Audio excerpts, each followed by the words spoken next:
El Consejo Mexicano de Investigación Educativa, COMIE, es una asociación civil constituida el 23 de septiembre de 1993, cuyo objetivo es centrar y promover la investigación educativa dentro de los estándares científicos de la más alta calidad.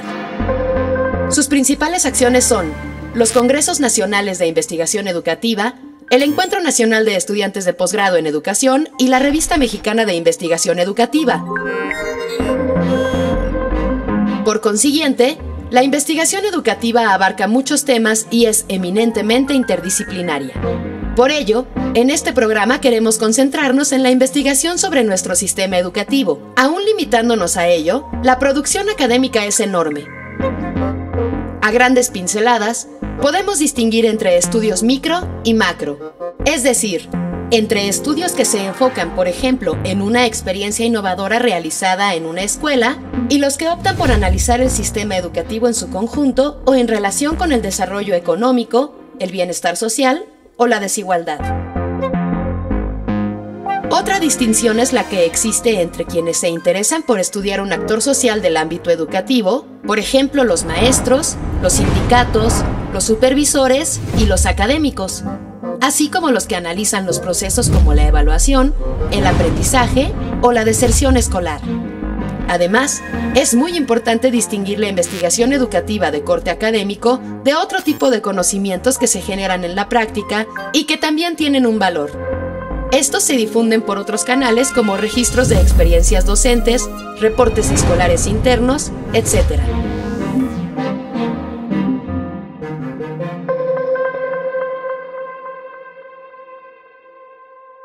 Bienvenidos. En esta ocasión, Mirador Universitario, que produce el Instituto de Investigaciones Sociales, va a tratar de un tema que es muy interesante, que es hasta qué punto la investigación educativa impacta para mejorar el sistema educativo. Para platicar sobre este interesante tema, tenemos dos invitados. En primer lugar, la doctora Arcelia Martínez Bordón, del Instituto Nacional, ¿cómo se llama? De Investigaciones para el Desarrollo de la Educación. De la Universidad Iberoamericana. En segundo lugar, el doctor Mario Rueda, del Instituto de Investigaciones sobre la Educación y la Universidad de la UNAM. Vamos a comenzar hablando de la investigación educativa. La investigación educativa puede ser micro, a nivel escuela, o puede ser enorme, puede haber investigación sobre el sistema educativo y los grandes temas como son la desigualdad educativa, como por ejemplo es el tema de la educación y la democracia, etcétera. Y también tenemos, digamos, otros elementos como los que se dedican a estudiar actores sociales, como yo misma que he estudiado sindicatos, o bien los que estudian a los maestros o un determinado nivel educativo, y los que al contrario, lo que se preocupan más es sobre procesos, como la evaluación educativa, por ejemplo. Entonces, en este momento vamos a empezar a platicar sobre la relación y la importancia que tiene la investigación educativa. Para ello le voy a preguntar a Arcelia en primer término, ¿cómo ve esta relación? Por ejemplo, sabemos que hay conocimiento que se genera en nuestros cubículos, pero también hay el conocimiento de los maestros en aula que saben muchísimas cosas sobre educación que incluso nosotros no sabemos. ¿Cómo ves esta relación entre estos dos tipos de conocimiento? ¿Tú piensas que hay un conocimiento académico más importante y otro conocimiento de los maestros? ¿O cómo lo ubicas y qué relación existe entre estos dos tipos de conocimiento? Gracias, Aurora. Pues primero que nada, pienso que los dos conocimientos son importantes. No pondría uno por encima del otro. Me parece que lo que conoce el maestro sobre el alumno, sobre la participación de sus padres en la escuela, sobre el tema del contexto, de la comunidad, en cómo afecta los aprendizajes, pues es muy valioso y justamente puede alimentar a la investigación educativa. Además, los maestros, bueno, como dices bien, después de 20, 30 años de trabajo o menos incluso, ¿no?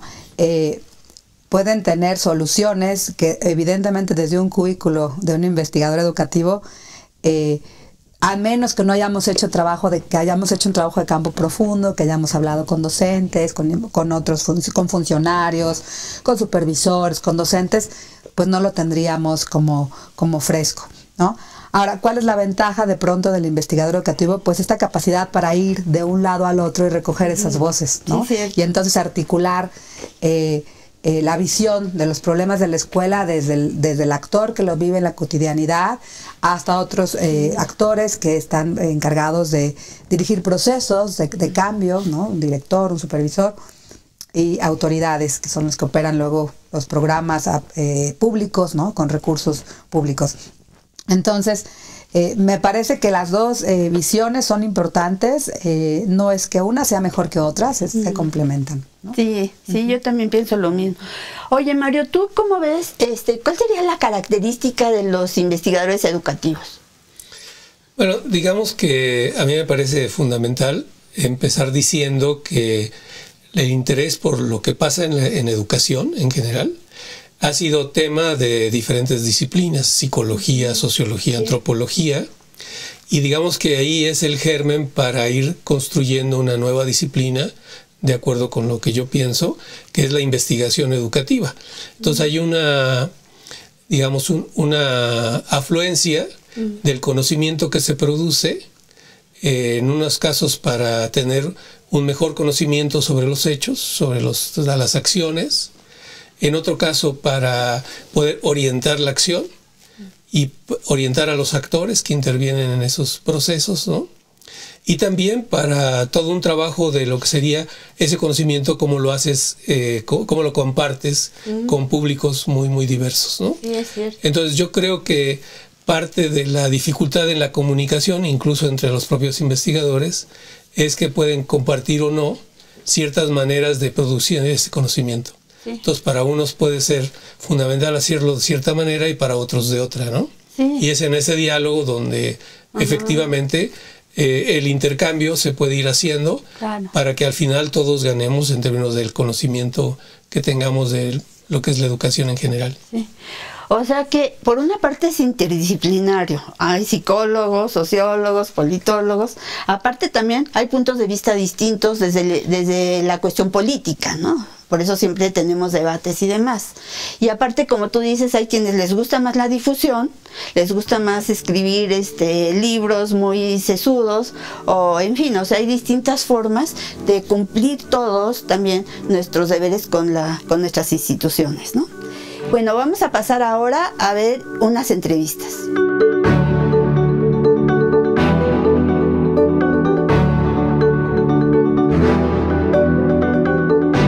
Tenemos instituciones en nuestro país en posgrado que tienen netamente ese perfil, ¿no? Que van orientados hacia la formación de líderes, digamos, en el ámbito de la investigación, pero también líderes para incorporarse al campo del sector educativo como tomadores de decisiones, como es el caso de Flaxo, ¿no? Que tiene un claro perfil por atender a ambas esferas, ¿no? Y en el caso de la UNAM, insisto, con reservas, yo sería de la idea que no estamos atendiendo a ambas esferas.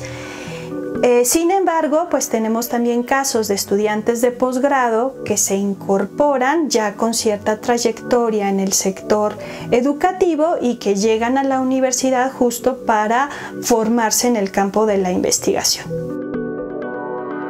Yo creo que ir generando procesos de formación que transiten hacia esquemas donde pues dejemos esta mirada de especialización hacia la desespecialización, ¿no? ¿Qué quiere decir esto? Que vayamos ampliando los espacios de formación en distintos ámbitos, ¿no? Con el uso de la interconexión de distintas disciplinas para abordar problemas complejos como los que tenemos en nuestro sector educativo. Otra sugerencia pues es mejorar nuestras habilidades de comunicación, ¿no? Este es un componente muy importante dentro de la formación en el posgrado y como lo comentaba, solamente comunicación en términos académicos, como puede ser la producción de artículos o de libros, sino ampliar nuestra esfera de acción hacia comunicarnos con diversos sectores sociales, llámese el sector de gobierno, el sector gubernamental, hacia otro tipo de sectores como podría ser sectores meramente populares, digamos, ¿no? Entonces creo que ese es un punto importante, ¿no? Mejorar estas habilidades de comunicación y de difusión de lo que hacemos en el ámbito de la investigación. Otra recomendación es establecer lazos, vínculos importantes con el propio sector educativo para ir construyendo proyectos en común donde converja el diálogo y la colaboración consistente para trabajar proyectos, problemáticas que son de alta relevancia para nuestra nación y para nuestro sistema educativo en general.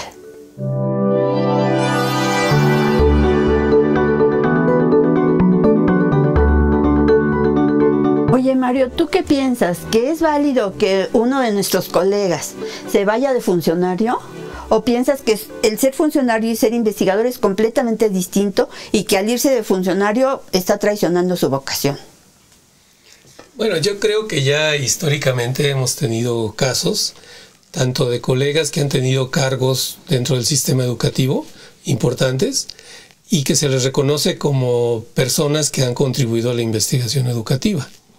Entonces yo creo que en esos casos me parece que es de mucha utilidad para la disciplina, para la investigación, que alguien con ese nivel de toma de decisiones esté enterado de qué conocimiento hay disponible, que esté sensible a los conocimientos que puedan compartir los investigadores a través de diferentes medios, ¿no? Entonces yo sí creo que ayuda al crecimiento de la acción investigativa, ¿no?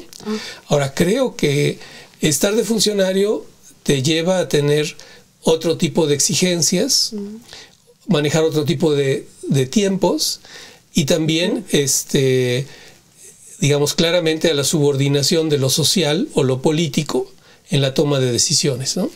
Por ejemplo, aún tratándose del secretario de Educación, supongamos que sea un superinvestigador, aún en ese caso, pues, por el hecho de que lo sea, eso no va a definir cambios en todo el sistema educativo.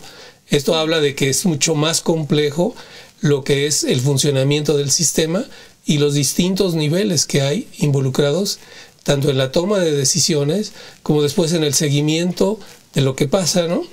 Pongamos que se logra un plan de desarrollo totalmente fundado en la investigación educativa o en el conocimiento disponible.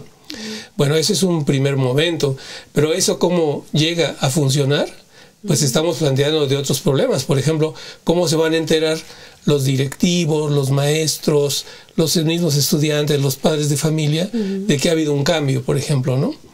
¿Qué cosas se han hecho, se tendrían que hacer para que ese cambio llegue al nivel de la vida práctica, ¿no? Y después cómo vamos monitoreando esos cambios y cómo vamos después dando cuenta de si efectivamente esos cambios beneficiaron o no al funcionamiento del sistema en general. Entonces, como verás, hay una gran cantidad de niveles que tienen que cubrirse para que la acción efectivamente llegue a ser efectiva, ¿no? Sí, es cierto. Entonces, el investigador puede tener una noción de lo que eso implica o un conocimiento mayor que lo que podría tener un político, ¿no? Y eso normar su comportamiento, lo cual eso sería de mucha utilidad, ¿no? Por ejemplo, plantear un cambio a nivel del sistema educativo. Si desconoces el tamaño del sistema, pues puedes tomar la opción que te está sugiriendo un organismo internacional, por ejemplo, ¿no? Sí. Pero ese desconocimiento puede ser fundamental para que ese plan llegue o no llegue a realizarse, ¿no? Pues sí. En algunos casos yo he dicho que es importante saber la dificultad de que es evaluar a un maestro, ¿no? También. Pero evaluar a 1,5 millones de maestros, no, estamos hablando de otro problema, ¿no? Claro, sí. Para ser provocativa, Arcelia, dime, hay quienes piensan, tal vez en nuestro auditorio, que lo mejor para la educación de México sería que un investigador llegar a ser el secretario de Educación, como estaba comentando Mario hace rato. Pero a la vez también hay otros que dicen, no, o sea, los investigadores que se queden en su cubículo y ahí que hagan lo que quieran y que produzcan libros, y en realidad piensan, esa investigación no sirve para mucho. Entonces, bueno, que sigan haciendo eso, dando clases, pero eso no impacta. ¿Tú cómo ves esto y cómo reaccionas también a lo que ya nos dijo Mario? Pues bueno, mira, es una pregunta muy interesante. Yo he sido investigadora, funcionaria, freelance, consultora, ¿no? Docente, he hecho un poquito de todo. Y me parece que no son incompatibles los roles. Sí creo que los tiempos son muy importantes. El investigador tiene más tiempo para plantearse un problema de investigación, para pedir un financiamiento, para hacer trabajo de campo, para afinar como búsquedas y a partir de eso hacer recomendaciones de política. En este caso yo hago investigación en política educativa, ¿no? Evaluación de políticas públicas. Sin embargo, los tiempos de la política son distintos, ¿no? Hay que dar resultados pronto, hay que convencer. Entonces, cuando un investigador, o sea, que sí sería deseable que un funcionario conozca, bueno, muy deseable que un funcionario conozca el sistema educativo y los problemas que lo aquejan, ¿no? Ahora, hay distintas formas de hacerte desinformación. Justamente está el rol de asesores, de una mayor vinculación entre el hacedor de políticas y los que saben del tema, ¿no? Del tema con expertise preciso sobre los docentes, sobre la educación de la primera infancia, sobre el tema que tú me digas, ¿no? Ahora, una cosa es como tener toda esta información y otra cosa es, bueno, a partir de esta información, ¿qué decisiones puedo tomar con el tiempo de que dispongo, los recursos, el presupuesto limitado del que dispongo, etcétera?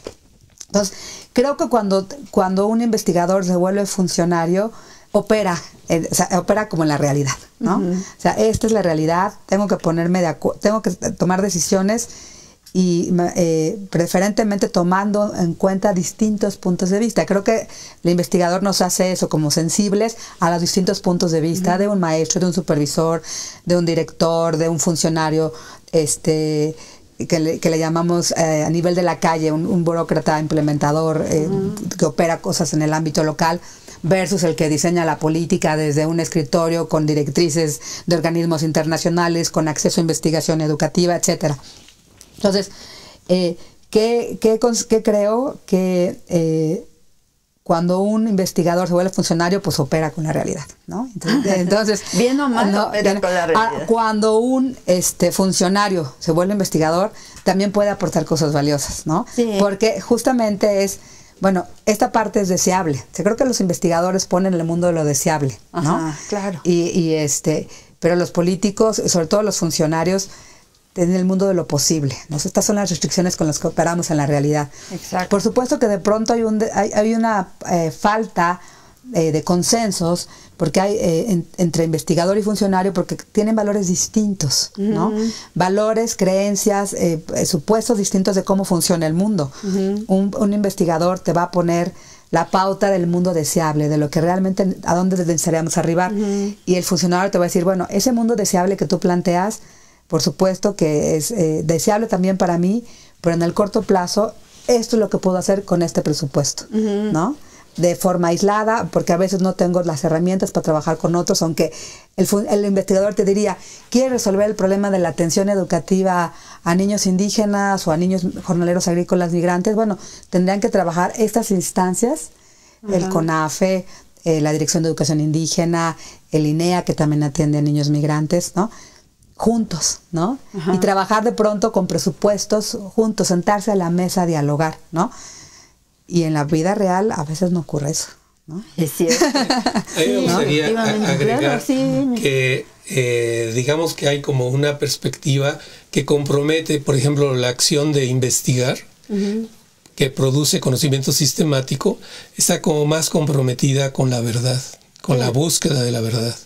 Y lo hace a través de reglas que han sido previamente acordadas en las comunidades científicas. Entonces no puedes llegar y decir lo que quieras o hacer como quieras, no. Tienes que seguir ciertas reglas dependiendo de las tradiciones científicas a las que tú ves bien o estás acorde con ellas, ¿no? Y los que toman decisiones están más cercanos al mundo de la política. De la política entendida como quién decide, qué decide, a quién afecta la decisión. No estoy hablando de la política partidaria, ¿no? Sí. Sino de lo social. De lo social. Y entonces ahí son otras las reglas del juego, en donde entra esto que tú bien acabas de decir, o sea, qué recursos se tienen, qué tiempo se tienen, cómo se llegan a acuerdos con los otros que disienten de lo que tú estás planeando, etcétera. Entonces ellos más bien siguen las reglas de lo que sería el poder. Sí, exactamente. O sea, quién va a decidir y con qué costos positivos o negativos sobre la próxima acción de lo que sería el poder, ¿no? De la decisión. Sí, sí, de hecho, después vamos a platicar también sobre esta cuestión de que tiene mucho que ver con la personalidad, en el sentido de que hay investigadores que sí se pueden adaptar a ser funcionarios y otros no les es tan sencillo. Y entonces también este papel al que Arcelia ya se refirió, que es el ser asesor o ser consejero del rey, como se decía antes, ¿no? Que también es además de ser funcionario, ese es otro de los roles que tradicionalmente los investigadores educativos han desarrollado en algunas ocasiones, ¿no? Muy bien, los voy a invitar a que vean una cápsula, una entrevista con una persona que también sabe mucho de esto, y vamos a regresar en un momento.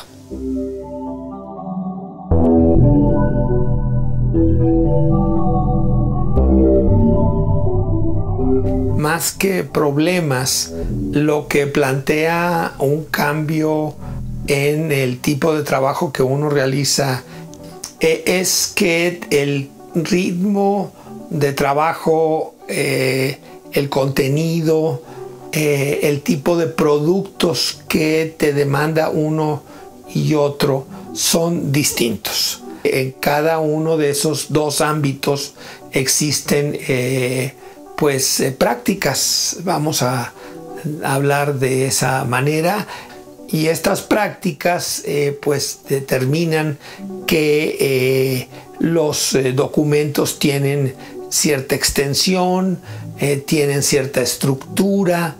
Entonces, en el gobierno los documentos tienden a ser mucho más ejecutivos, tienden a ser de textos de apoyo para la discusión, para los procesos de formulación de propuestas, o incluso para la realización de actividades y actos políticos o de conmemoración. En el ámbito académico, este tipo de documentos son muchísimo más eventuales, son más infrecuentes, y por lo general en el ámbito académico estamos muy centrados en los documentos de apoyo a la docencia, y pues son documentos los que están destinados a la publicación, los artículos en revistas indexadas y los libros de autor con un sentido académico. Un artículo puede tomar un año y un libro puede tomar 2 o 3 años. Entonces, obviamente, para cerrar este ritmo en la actividad gubernamental, pues sencillamente es imposible que se presente. Entonces, más que problemas, son retos de adecuarse a el tipo de insumos con los que mejor puede uno participar en el gobierno, y uno puede hacerlo, y normalmente se hace un trabajo muy, muy importante que uno puede realizar en función de la experiencia y capacidad que tenga uno como investigador.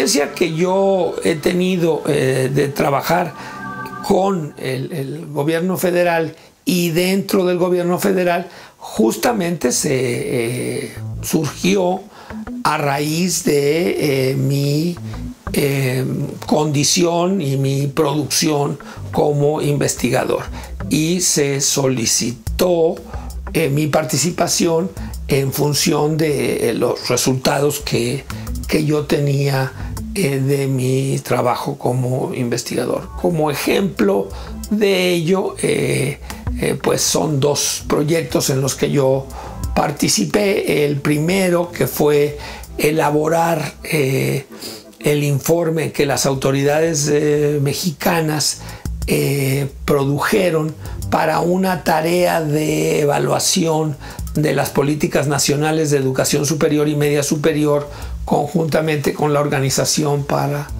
el Desarrollo Económico, la OCDE, que tuvo lugar entre los años de 1994 y 1997, la evaluación y el seguimiento de 97 a 99.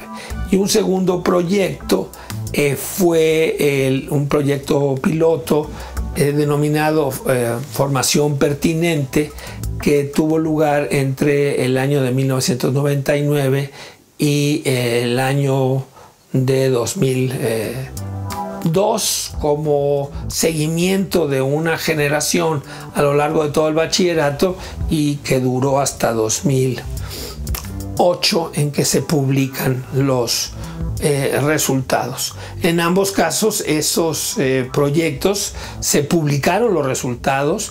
Las publicaciones tuvieron una magnífica recepción, e incluso se hicieron de ambos varias reimpresiones.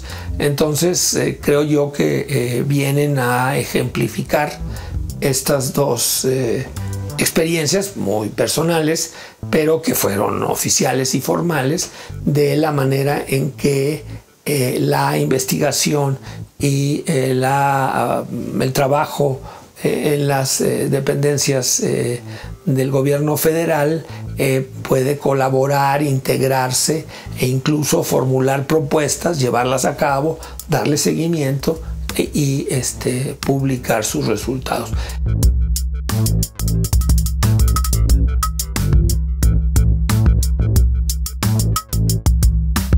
Bueno, tenemos aquí a Mario, que nos tiene que hablar un poco de su propia experiencia personal, porque él ha sido director del Instituto de Investigaciones sobre la Universidad y la Educación, y también ha sido presidente del Consejo Mexicano de Investigación Educativa, que es uno de los organismos más importantes que congrega justamente a todos los investigadores educativos. Entonces yo te quería preguntar, Mario, tú que tienes esta visión así amplia sobre la investigación educativa, ¿te parece que ahora tenemos un conocimiento mucho mayor que hace, por ejemplo, 2 décadas sobre el sistema educativo mexicano? Y una segunda pregunta, ¿este conocimiento se debe sobre todo a lo que hacemos nosotros en la universidad, en los institutos, etcétera, o más bien se debe también a lo que han hecho, porque también investigan en la Secretaría de Educación Pública, y toda la importante labor que desarrolló el Instituto el Instituto Nacional de Evaluación Educativa, que produjo una cantidad de datos y de estudios impresionantes? ¿Tú qué opinas?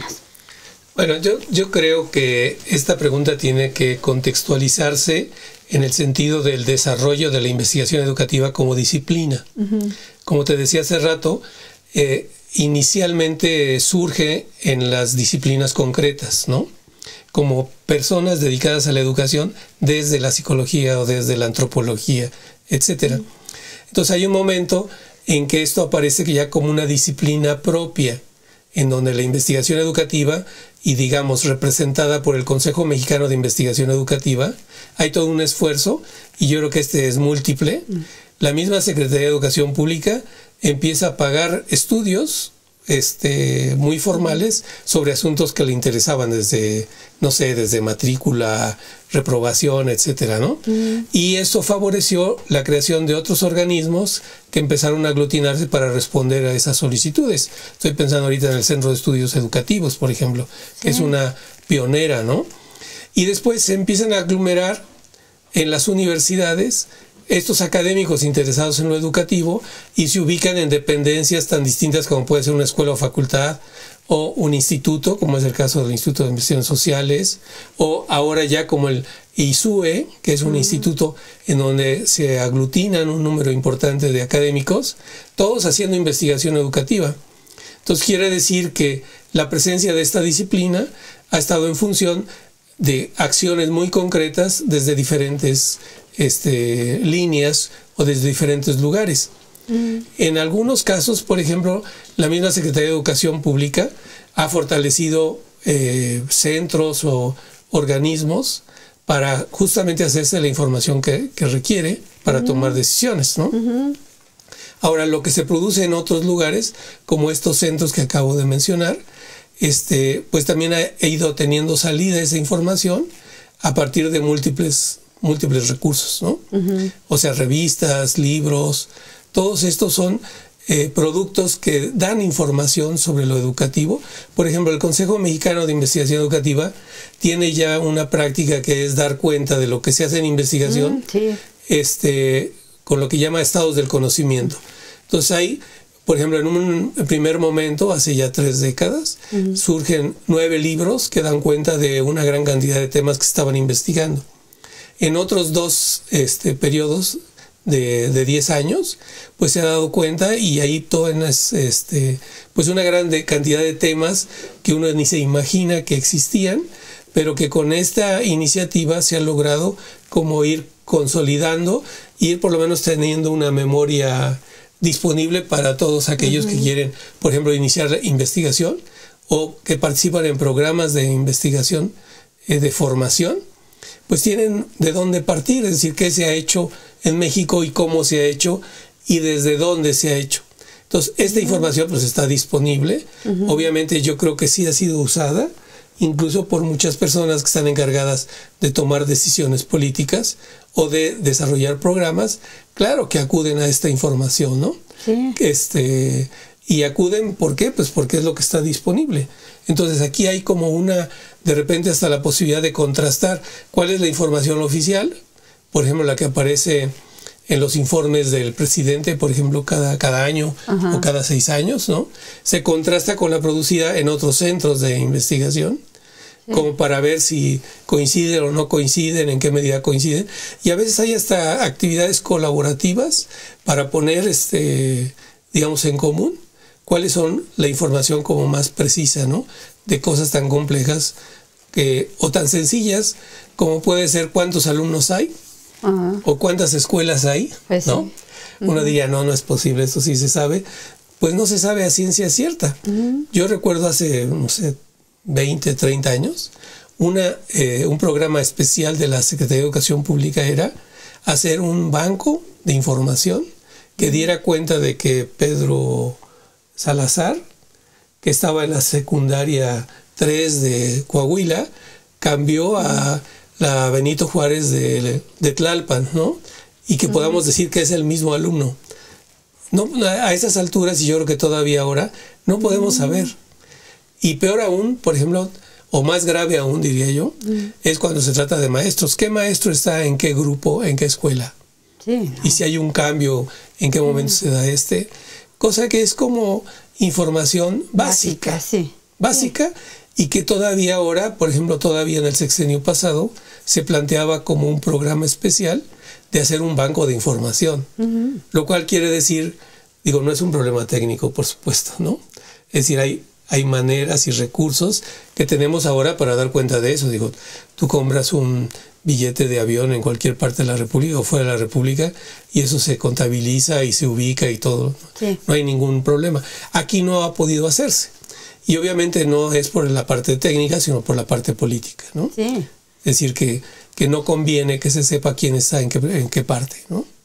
Sí, es cierto. Yo me acuerdo que un asunto así que fue notable para mí es que, por ejemplo, en el caso de los niños jornaleros agrícolas que se van de un lugar a otro, entonces no habían los recursos para saber que un determinado niño que salía de Guerrero y que había cursado el 3er año y se iba al norte, pues tenía que pasar a 4º, pero digamos tenía que haber realmente el registro de que ese mismo niño iba a hacer un grado escolar. Entonces, bueno, que se pierde esta información, pues obviamente tiene digamos consecuencias graves para los individuos, ¿no?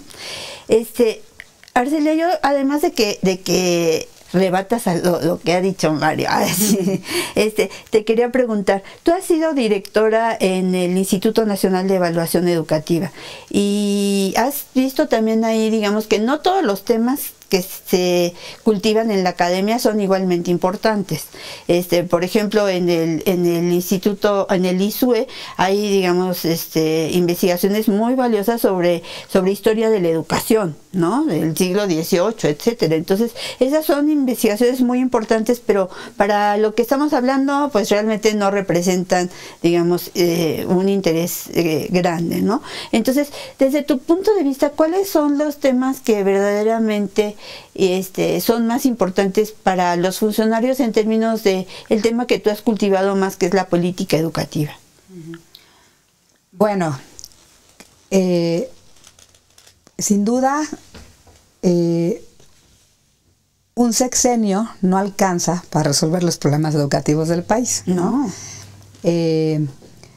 Normalmente los políticos se van con la resolución de problemas que en principio les van a reportar pues más aplausos, ¿no? Más votos, y donde van a poder mostrar resultados como en el corto plazo, ¿no? Hay problemas de fondo, ¿no? Que es difícil resolver, ¿no? O que son difíciles de resolver y sobre todo en un periodo corto de tiempo. Un poquito y mucha coincidencia con lo que dice Mario, creería que en los últimos 2 décadas hemos avanzado profundamente en la construcción de indicadores educativos, en la investigación y conocimiento de cuánto aprenden nuestros alumnos, ¿no? A partir de las pruebas de aprendizaje que en efecto hizo el INEE, primero escala, luego planea, ¿no? Y planea como una suma de las evaluaciones o una síntesis de las evaluaciones que también hacía la SEP, el enlace, ¿no? Hemos avanzado en el conocimiento de cómo opera la escuela, ¿no? Qué procesos y qué recursos para el aprendizaje tiene, ¿no? Conocimiento, por ejemplo, de qué tan bien equipadas están, si tienen materiales educativos, cómo es el clima de aula, cómo es el clima en general de la escuela. Hemos avanzado, decía, en la construcción de indicadores sobre trayectorias educativas, no para poder seguir a un alumno a lo largo del país y saber exactamente dónde se ubica, pero sí para saber de modo genérico temas de acceso, de permanencia, de logro, decía, a lo largo de su vida como estudiante, ¿no? Y para subgrupos de población, el tema de los jornaleros es bien interesante porque no es fácil, sigue sin haber información. Cuando nos tocó cuando me tocó coordinar el trabajo de elaboración de directrices justo para mejorar la educación que se otorga a estos niños, pues es que no es fácil seguirlos, son pocos, ¿no? Entonces, estamos hablando de entre 250,000 y 350,000 niños en todo el país. Es un tema de derecho a la educación, ¿no? O sea, tendríamos que garantizar que estos niños, aunque son pocos, accedan, permanezcan y concluyan en la escuela. Pero no es fácil seguirlos y es caro hacerlos. Entonces ahí vienen los temas de qué es más importante, acabar con la deserción escolar en media superior, que te reporta 700,000 alumnos que desertan anualmente, o atender a estos 350,000 niños por los que pocos alzan la voz, salvo los investigadores educativos. Entonces, bueno, hay muchos temas, digamos, que veamos como un bowl o una canasta llena de problemas, ¿no? No todos entran en la agenda, ¿no? Y creo desde mi punto de vista que algo que sí tenemos que hacer los investigadores, bueno, yo soy analista de políticas y evaluadora de políticas, es justo mirar qué está haciendo el Estado mexicano para garantizar el derecho a una educación de calidad. Hoy se habla de excelencia más que de calidad, ¿no? Pero bueno, ¿qué está haciendo el Estado mexicano para garantizar que esos problemas educativos que presentan distintas subpoblaciones se están atendiendo? Porque tenemos políticas, pero qué políticas, si son coherentes, si están articuladas, a quiénes involucran, cuál es el diseño, cómo se están implementando, cuánto presupuesto les ponemos. Entonces, de mi mirada es, la investigación educativa también tendría que mirar justamente si el Estado mexicano está garantizando ese derecho. No solo diagnosticar, diagnósticos tenemos, ¿no? Sino vigilar. Sino, pues más que vigilar es poner atención en, ok, ¿qué políticas, qué intervenciones específicas estás teniendo Estado mexicano para garantizar acceso, permanencia, logro, profesionalización docente? Ahora que se habla de la revalorización magisterial, ¿cuánto dinero le estás poniendo a las normales? ¿No? Sí, exacto. ¿Cuánto dinero le vas a poner a la formación continua? Entonces creo que desde mi mirada tenemos que echar más luz en eso, ¿no? En los procesos de construcción de política pública, ¿no? Sí, tienes toda la razón. Bueno, pues invitamos a ustedes para que vean la próxima entrevista que hemos preparado para ustedes. Muchas gracias.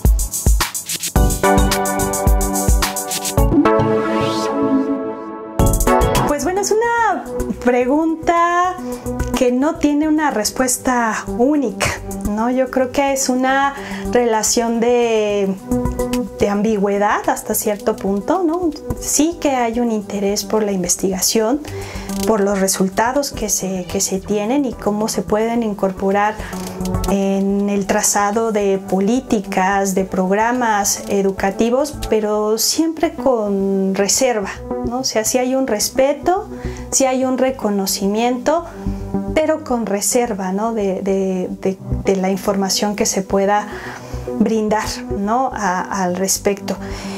En ese sentido creo que es un área por seguir trabajando, ¿no? Fortalecer estos nexos, estos lazos de comunicación, de diálogo constante para ir generando pues estos proyectos en común donde se valore lo que hacemos desde el campo educativo y su trascendencia para el ámbito educativo.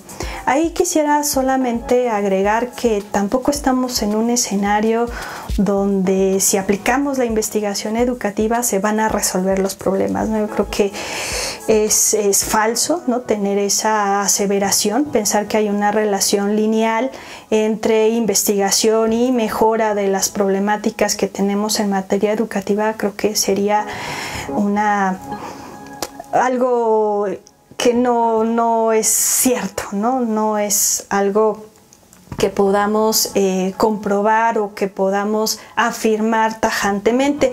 Sin embargo, y más aún pensando en que las problemáticas en materia educativa son multifactoriales, ¿no? Multivariables y que en algún contexto pueden funcionar ciertos conocimientos que generamos en la investigación y en otros contextos tal vez no. Lo que sí nos resta es ir incorporando pues de manera gradual estos conocimientos e ir probando también la validez de los mismos para la solución de problemas. Entonces pues tenemos un camino largo por trabajar, ¿no? Y por buscar estos lazos de trabajo y de colaboración entre los investigadores educativos y el sector educativo a través de autoridades gubernamentales.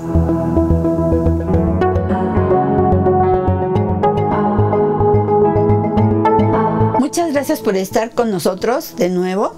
Y ahora vamos a hablar más sobre otro tema. Ya hemos hablado bastante sobre la relación de los investigadores con el gobierno, con las instancias gubernamentales. Ahora me interesa que hablemos sobre los investigadores y los medios de comunicación y también las redes sociales, que cada vez son más importantes.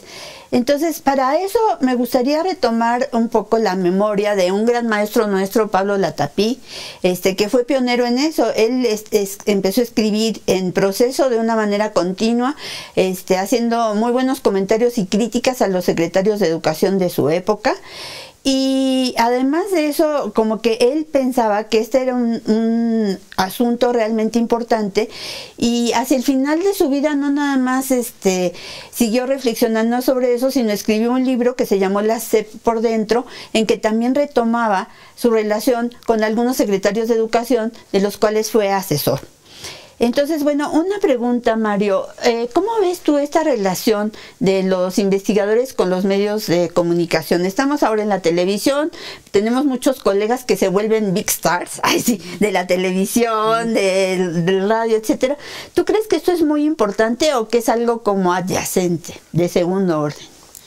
No, o sea, yo creo que como parte de este desarrollo de lo que es la investigación educativa, primero, hay cada vez más personas formadas especialmente para hacer investigación, cosa que antes no ocurría. Segundo, los medios en donde se expresan estos conocimientos también han empezado a diversificarse y a reconocerse, por ejemplo, lo importante que es la difusión. Es decir, llegar a públicos mucho más amplios que no sean los colegas con los que puedes discutir o presentarle tus hallazgos, ¿no? Como ocurre en otras ciencias. Sino aquí, como se trata de un tema que nos importa muchísimo a todos, socialmente hablando, la educación, es todavía más relevante dedicar un esfuerzo especial para difundir los conocimientos que se tienen. Entonces aquí creo que sí se ha visto, por ejemplo, el surgimiento de revistas de difusión y se ha logrado que se tenga reconocimiento también, porque a veces hay como cierta competencia entre si yo publico en una revista de difusión, eso no cuenta para mi carrera académica, por ejemplo, ¿no? Pero creo que eso se ha ido ganando batalla y tan valioso es una cosa como otra, ¿no? En parte porque eso permite sensibilizar a la sociedad en general de los asuntos que son tan relevantes como la educación de los hijos, ¿no? Y también como el único recurso social que tenemos para tener una vida mejor como sociedad, ¿no? Y entonces creo que eso ha dado la relevancia que tiene la difusión. Y la otra es estos medios que han surgido. Por ejemplo, ahora un investigador desde su cubículo puede entrevistarse a sí mismo, presentar algunos hallazgos y ponerlos a disposición de quién, pues de los maestros, ¿no? Ha habido, por ejemplo, en el caso del instituto que tuve la fortuna de dirigir, que hicimos un programa en donde opinábamos sobre una reforma educativa. Entonces hubo cápsulas que fueron vistas por millones de profesores. Sí, impresionante la cantidad de gente que lo vio. No, pero impresionante para nosotros mismos, es decir, nunca habíamos como imaginado el impacto que esto iba a tener en términos por lo menos de audiencia, ¿no? Es cierto.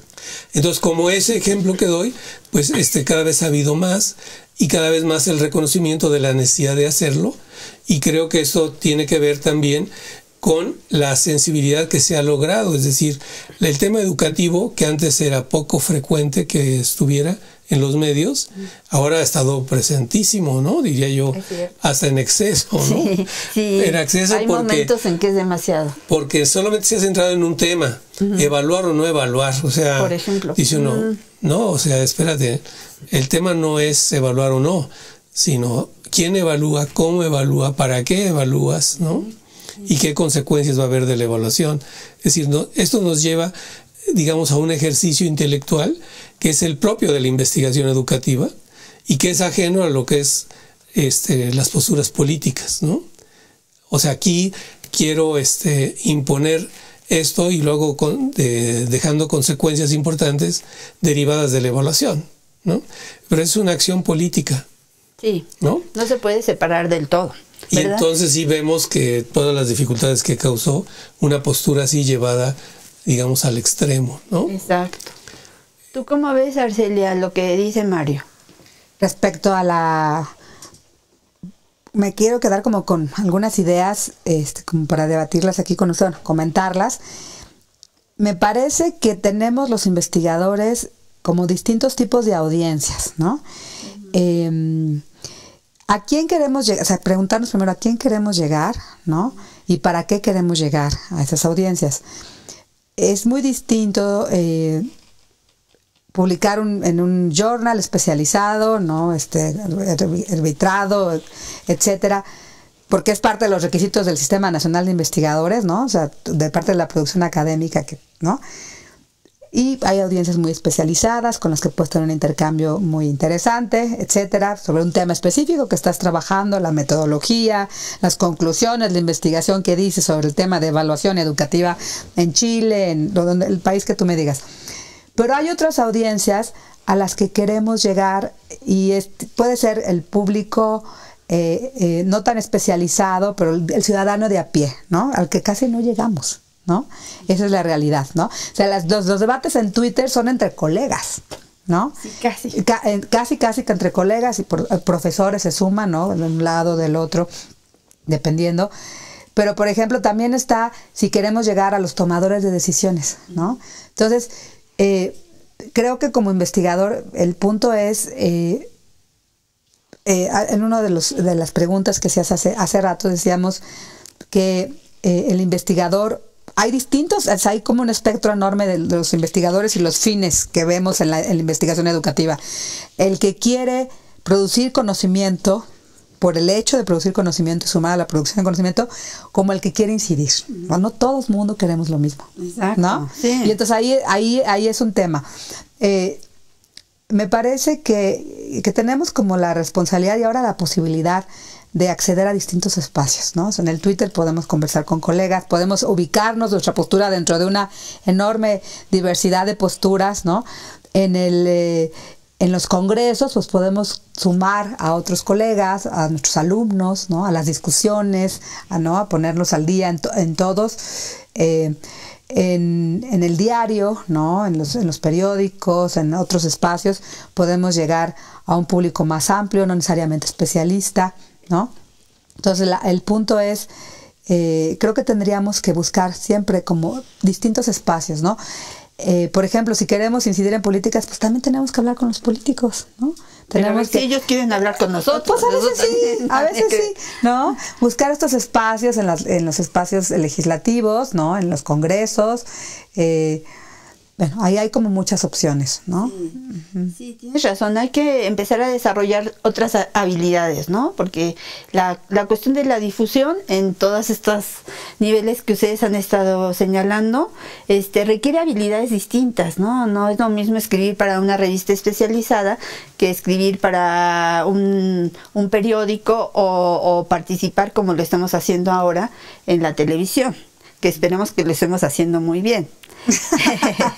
También en el Twitter, que es un espacio especial, ¿no? En el que, como decías, estamos dialogando con colegas, pero también yo he encontrado que también con personas así, amas de casa y gente que quiere intervenir, porque lo que decía Mario, o sea, la educación realmente, y no es eslogan, le importa a todo el mundo.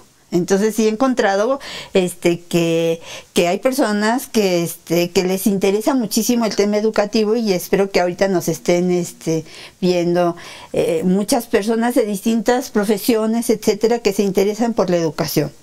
Entonces lo que tendríamos que pensar también como formadores, porque todos los tres aquí somos maestros, es que también con nuestros alumnos tenemos que transmitirles esta idea de que, en primer lugar, no todos van a ser investigadores, otros van a ser funcionarios, otros van a trabajar probablemente como docentes principalmente, y todos estos ámbitos son ámbitos muy importantes, y la difusión para los investigadores es también un campo en el que tenemos que incidir cada vez más, porque de esa manera estamos construyendo una mejor sociedad.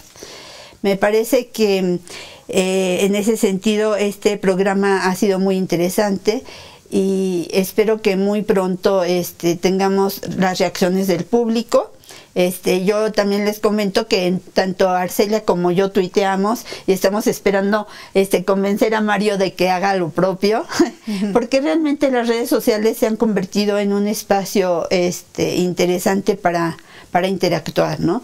Sin embargo, bueno, este espacio que abrió Pablo Latapí, Carlos Muñoz Izquierdo, etcétera, que es como un espacio, yo diría, intermedio, ¿no? De editoriales, y ahora, por ejemplo, otros medios como Educación Futura, por ejemplo, que es como una plataforma, es importante. Bueno, pues ha sido un placer esta plática con ustedes. Agradezco muchísimo a Mario Rueda, a Arcelia Martínez Bordón haber estado con nosotros.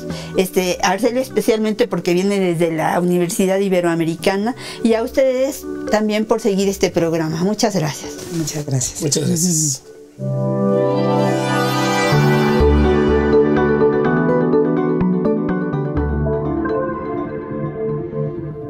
Como se reflexionó en el programa, no toda la investigación educativa tiene una aplicación directa que incida en las prácticas gubernamentales, educativas o escolares. Sin embargo, existen también otros temas como la filosofía de la educación o la historia de la educación, que teniendo una menor visibilidad pública, son indispensables para una comprensión más amplia y profunda del fenómeno educativo.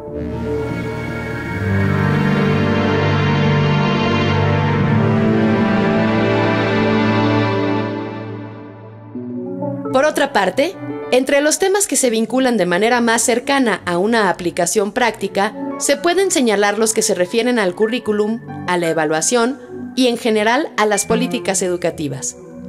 No obstante, hemos visto que para que los conocimientos que aportan se traduzcan en un apoyo real a las prácticas escolares, educativas o de gobierno, tienen que estar presentes otras condiciones.